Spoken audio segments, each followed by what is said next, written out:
ભાગ્ય મહાન કે રૂપ, એવી ખૂબ સરસ મજાની એક વાત છે કે એક રાજાના દરબારમાં એક નર્તકી પોતાની નૃત્ય કલા બતાવી રહી હતી અને એ રાજા ખૂબ જ કદરૂપા હતા.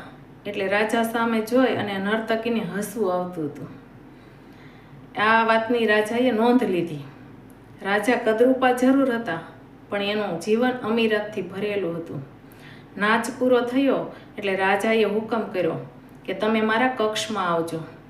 એટલે નર્તકી ફફડવા લાગી, ડરવા લાગી કે શું આ રાજા મારું માર્મિક હાસ્ય સમજી ગયા હશે કે મારા પર આસક્ત થયા હશે, શું હશે?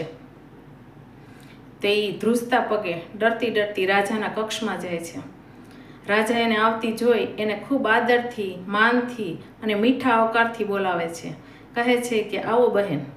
આ સાંભળી અને નર્તકીને શાંતિ થાય છે કે રાજાએ મને બહેન કીધી છે એટલે કમસે કમ મૃત્યુદંડ તો નહીં જ કરે. પછી રાજાએ એમને પૂછ્યું કે હે બહેન, તારું નૃત્ય બહુ સરસ હતું, તો પછી તું હસતી હતી કેમ? ત્યારે પેલી નર્તકી આડાવળી વાતો કરવા લાગી કે કંઈ નહીં, મારો ઉસ્તાદ છે ને બહુ સારું વગાડતો હતો ને તો હું એને દાદ આપતી હતી. એટલે રાજાએ કહ્યું ના ના, એવું કંઈ નથી, જે સાચું હોય ને એ જ કહો. હું તમને અભય વચન આપું છું, હું તમને કાંઈ નહીં કહું, કંઈ નહીં કરું.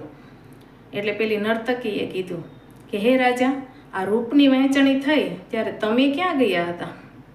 ત્યારે રાજાએ શાંતિથી ખૂબ સુંદર જવાબ આપ્યો કે રૂપ અને ભાગ્ય બંનેની વહેંચણી છે ને સાથે થઈ રહી હતી. એટલે હું ભાગ્ય લેવા રોકાયો ત્યાં રૂપ વહેંચાઈ ગયું. મેં તને રૂપની લાઈનમાં ઊભેલી જોઈ હતી અને તું એ લેવા આવી ત્યાં એ વહેંચાઈ ગયું. હવે આજે તું કે જો કે ભાગ્ય આગળ આ રૂપને નાચવું પડે છે. હવે તું જ નક્કી કર અને તું જ કે ભાગ્ય મહાન કે રૂપ.